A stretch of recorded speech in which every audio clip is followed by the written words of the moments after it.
की बात कह नहीं सकता और यह मेरी बात सुनी नहीं जा सकती। तो महिलाओं के सम्मान के लिए कि हिंदू कोर्ट बिल पारित किया जाए, तो पारित करने में बहुत सारी अड़चनें आई, समस्याएं आई। उस समय के पितृसत्तात्मक पुरुषवादी लोगों ने बड़ा विरोध किया, ये महिलाएं हमारे बराबर हो जाएगी, मतलब महिलाओं को बाबा साहब अम्बेडकर अधिकार दे रहे, महिलाएं जाके वो विधायक बनेगी, सांसद बनेगी, ऑफिस में बैठ के डीएम बनेगी। तो ये तो सपने में कभी भी नहीं आता था महिलाओं की कि महिलाएं भी समाज में जाके भाषण दे सकती है। क्योंकि आजादी से पहले, देश के संविधान से पहले तो ये सपने में भी नहीं आता था कभी। कोई राजा रजवाड़ों की कोई लड़की वो भी बहादुर होगी तो उसने कोई ऐसा प्रयास कर भी लिया, वो अपवाद था। पर देखो आज धर्म के काम में यहाँ जितनी संख्या महिलाओं की उतनी पुरुषों की नहीं है, यानी ये आपको पता चल गया कि हमारी जिम्मेदारी है समाज चलाना, देश चलाना, और जो महिला घर अच्छा चला सकती है वो समाज और देश भी अच्छा चला सकती है। तो आज महाबोधि महाविहार मुक्ति आंदोलन के जन समर्थन में आपके लुम्बिनी वन पर्यटन समिति धमगिरी परिसर में महाबोधि महाविहार मुक्ति के लिए यात्रा पहुंची। आपने यात्रा का सत्कार सम्मान किया, सभी भिक्षु संघ का सम्मान दिया, उनका सत्कार किया और इस आंदोलन में अपनी जिम्मेदारी को समझा। बहुत कम लोग होते हैं समाज और देश दुनिया में जो आंदोलन के समय अपनी जिम्मेदारी को समझते हैं, अपने कर्तव्य को समझते हैं। यूं ही 134 साल से ये आंदोलन नहीं चल रहा। अगर देश के एक साथ बौद्ध की जिम्मेदारी समझ लेते कि प्रत्येक बौद्ध की जिम्मेदारी है महाबोधि महाविहार को मुक्त कराना, अगर ये समझ में बात आ जाए केवल। पर ये दुर्भाग्य रहा कि 1949 से पहले भारत में बौद्ध नहीं थे, क्योंकि भारत में बौद्ध जब ये एक्ट कानून बना, 1949 में कानून बना, 134 साल से लड़ाई लड़ी जा रही, 1890 में लड़ाई शुरू हुई, तो भारत में बौद्ध नहीं थे तब। भारत का मतलब खास तौर पे महाराष्ट्र, उत्तर प्रदेश, गुजरात, राजस्थान, बिहार में बौद्ध है ही नहीं थे। उस समय बौद्ध थे केवल कुछ पश्चिम बंगाल में, कुछ उड़ीसा में और कुछ कर्नाटका में। तो थोड़े थोड़े बौद्ध थे और वो थोड़े थोड़े बौद्ध आज सोचिए, आज भी अगर उड़ीसा हम कहीं पर धर्म के प्रचार में जाते हैं तो उड़ीसा के बौद्धों का जो मनोबल है वो उतना क्रांतिकारी नहीं है, परिवर्तनशील नहीं है।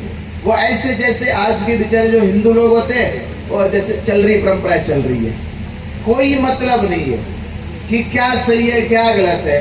पर जब 14 अक्टूबर 1956 को बाबा साहब अम्बेडकर जी ने धम्म की दीक्षा ली और भगवान बुद्ध उनका उपदेश पुस्तक दी, एक ग्रंथ दिया, तो भारत के बौद्धों को पता चला कि बौद्ध धर्म कितना आधुनिक है, कितना तथ्यात्मक है, कितना ज्ञानपूर्ण है, कितना इसके अंदर ज्ञान का खजाना भरा हुआ है। तो तब जाके 1956 के बाद भारत में बौद्धों की संख्या बढ़ने लगी और देखते देखते आज भारत में करोड़ों बौद्ध हो गए। अब करोड़ों बौद्ध हो गए। 1949 में हम ये लड़ाई नहीं लड़ पाए तो कारण ये था कि बौद्ध नहीं थे। पर आज लड़ाई नहीं लड़ पा रहे, इसका कारण क्या है? आज तो बौद्ध भी है, लाखों में नहीं करोड़ों में बौद्ध है।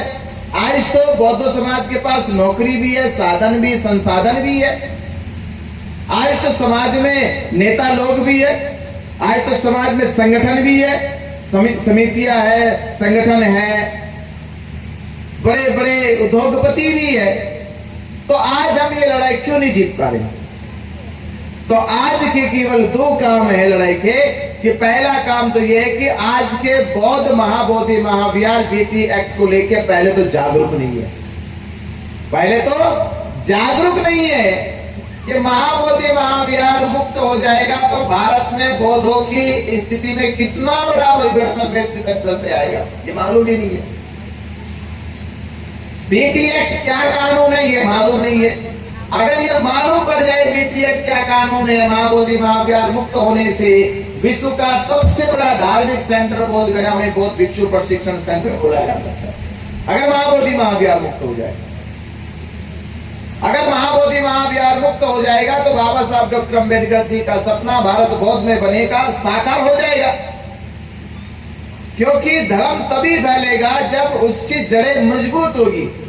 कोई पेड़, कोई वृक्ष तब हरा भरा या विशाल होता है जब उसकी जड़ें मजबूत होती है। अगर जड़ें काट दी जाए, जड़ों में दीमक लग जाए, तो पेड़ ज्यादा विशाल नहीं हो सकता, पनप नहीं सकता, कमजोर हो जाएगा और झटके में छोटे से तूफान से, आंधी से वो गिर जाएगा नीचे। तो पूरे देश और दुनिया में भगवान बुद्ध के धम्म की जो जड़ है वो बोध गया है। और बोध गया में 400 साल से, 134 साल तो आंदोलन के चलते हुए, कानून बनाया 76 साल पहले, पर महाबोधि महाविहार 400 साल से पंडों के कब्जे में है। 400 साल कितने होते देख लो। तो 400 साल से जब बौद्धों के पास उनका धर्म का केंद्र ही नहीं है, पूरी दुनिया में सबके पास है, बौद्धों के पास नहीं है। और बौद्ध हम लोग, हम जागरूक है, हम तार्किक है, हम ज्ञानी है, हम वैज्ञानिक है, और वैज्ञानिकों के घर में डाका लगा पड़ा है। हम वैज्ञानिक लोग और वैज्ञानिक लोगों के घर में ताला लगा रखा है। तो जागरूक लोग तब वो कहलाते हैं अगर हम अपनी धरोहर, अपनी संस्कृति के धर्म स्थल को बचा लेते। तो कहा सकता है कि भारत के बहुत जागरूक है। इससे आपकी सभ्यता या आपके सभ्य होने का कोई